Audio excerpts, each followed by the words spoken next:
ini tidak menginginkan kegiatan seperti itu, makanya kami aksi damai saja.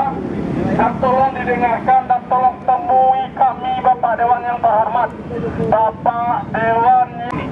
Bagaimana teman-teman? Kita tunggu. Apa? Kita tunggu atau bagaimana teman-teman?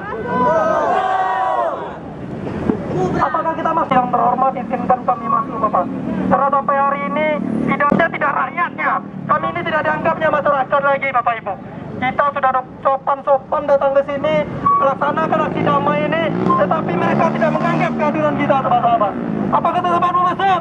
Cinta ini ternyata dipagar sahabat-sahabat. Dipagar dengan kawat berduri ini sahabat-sahabat. Di Provinsi Sumatera Barat berada di dalam. Kita berharap dia berlapang hati karena dia adalah wakil kita. Mungkin dengan bertamu dengan dia bisa menyampaikan ke partainya bahwasannya sudah ada kesalahan yang dilakukan, bahwasannya sudah tidak berpihak kepada rakyat lagi sahabat-sahabat. Ini yang penting, yang sangat ingin kita. Ya sahabat-sahabat, silakan diberapat barisannya. Sekali lagi kita berharap kepada hidup mahasiswa, hidup mahasiswa. Sahabat-sahabat, kita tahu undang-undang Omnibus Law ini dari awal sudah cacat hukum sahabat-sahabat. Ada apa sebenarnya? Kenapa? Di tengah-tengah pandemi, kita masyarakat disuruh berdiam di rumah, disuruh tidak berkumpul. Tetapi mereka diam-diam mengesahkan undang-undang itu. Kita dari awal, PKC PMI Sumatera Barat dari awal Januari dulu sudah mengingatkan bahwasannya undang-undang ini bermasalah. Tetapi apa yang terjadi sahabat-sahabat? Undang-undang itu hanya dirumuskan sepihak oleh pemerintah dan DPR sahabat-sahabat, tanpa melibatkan buruh. Sehingga apa yang terjadi sahabat-sahabat? Proyek-proyek bisa berjalan dengan baik sahabat-sahabat, tanpa memperhatikan nasib rakyatnya. Mereka menjadi buruh sahabat-sahabat. Di Jakarta juga banyak masyarakat Minang yang menjadi buruh sahabat-sahabat. Ini yang kita rasakan sahabat-sahabat. Mereka undang-undang yang dirumuskan oleh wakil rakyat kita ini sahabat-sahabat, undang-undang sudah tidak berpihak kepada mereka sahabat-sahabat. Hidup mahasiswa, hidup mahasiswa. Maka hari ini kita menyudah, karena memang yang mengesahkan dan menyetujui itu adalah partai-partai dan fraksi-fraksi. DPR goblok, DPR goblok.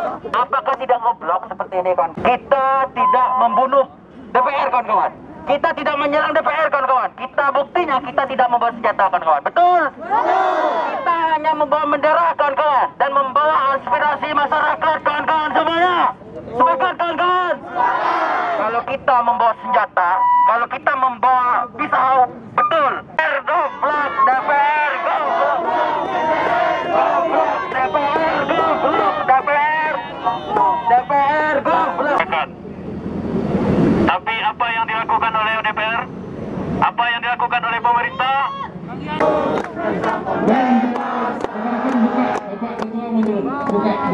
Selanjutnya, kami hadir di sini bukan untuk ricuh, kami hadir di sini bukan untuk ribut, dan kami di sini ingin disambut. Hadir untuk menunggu kita sahabat-sahabat semua. Sayangnya sahabat-sahabat, benar yang dikatakan oleh yang masuk di barisan kita sahabat-sahabat, ya. Sangat saya sayang sekali banyak anggota dewan terpilih di.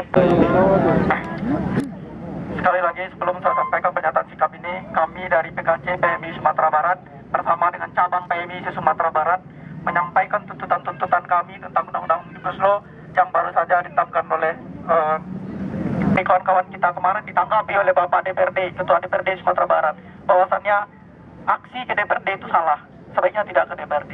Ini sangat kita sayangkan karena kita tahu bahwasannya yang menyepakati undang-undang itu adalah perwakilan fraksi yang ada di DPR.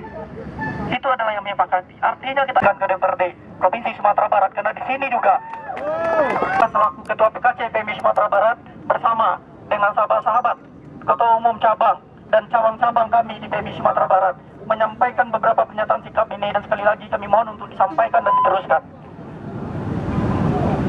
Pernyataan sikap PKC PMI Sumatera Barat dalam rangka menyikapi Undang-Undang Omnibus Law Cipta Kerja yang baru saja disahkan oleh DPR, maka kami, pengurus koordinator cabang, pergerakan Gerakan Mahasiswa Islam Indonesia PKC PMI Sumatera Barat dan PC PMI se-Sumatera Barat dengan ini menolak pengesahan undang-undang tersebut.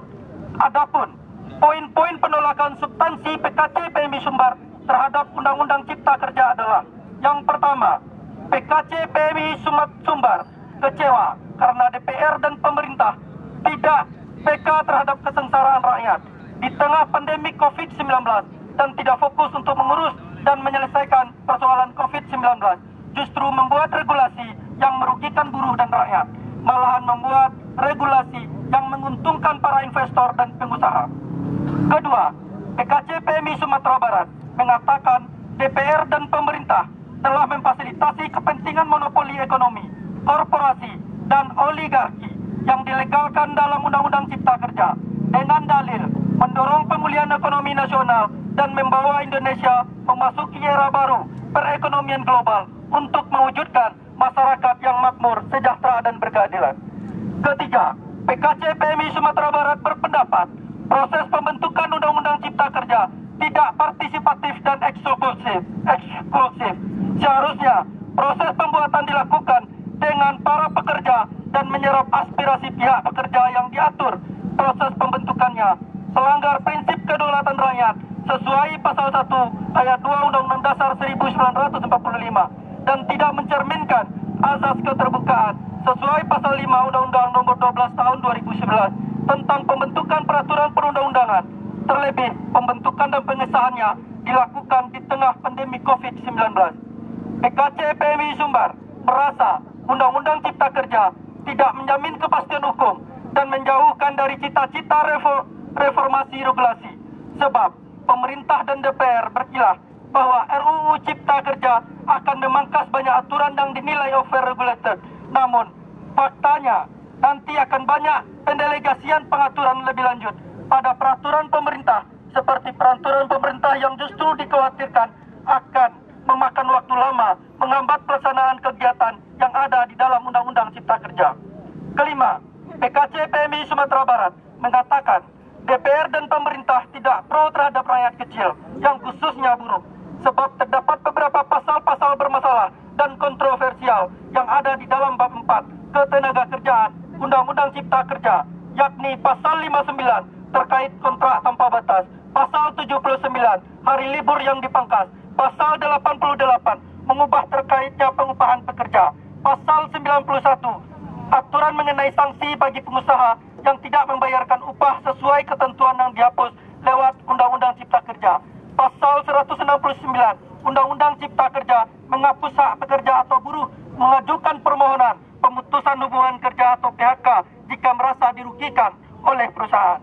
Keenam, PKC PMI Sumbar merasa miris DPR dan pemerintah akan memperkecil kemungkinan pekerja warga negara Indonesia atau WNI untuk bekerja karena Undang-Undang Cipta Kerja menghapus mengenai kewajiban mentaati ketentuan mengenai jabatan dan kompetensi bagi para tenaga kerja asing.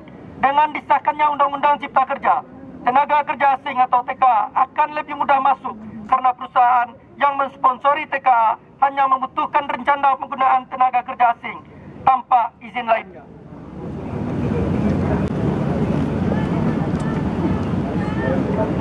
PKC PMI Sumbar berpendapat Undang-Undang Cipta Kerja tidak mencerminkan pemerintah yang baik, sebab dalam pembentukannya saja sudah main kucing-kucingan dengan rakyat, apalagi nanti saatnya melaksanakan Undang-Undang Cipta Kerja, bisa jadi rakyat akan diakal-akali dengan Undang-Undang Cipta Kerja. 8. PKC PMI Sumbar sangat kecewa Undang-Undang Cipta Kerja menghilangkan poin keberatan rakyat mengajukan gugatan ke PT UN apabila perusahaan atau penjabat tata usaha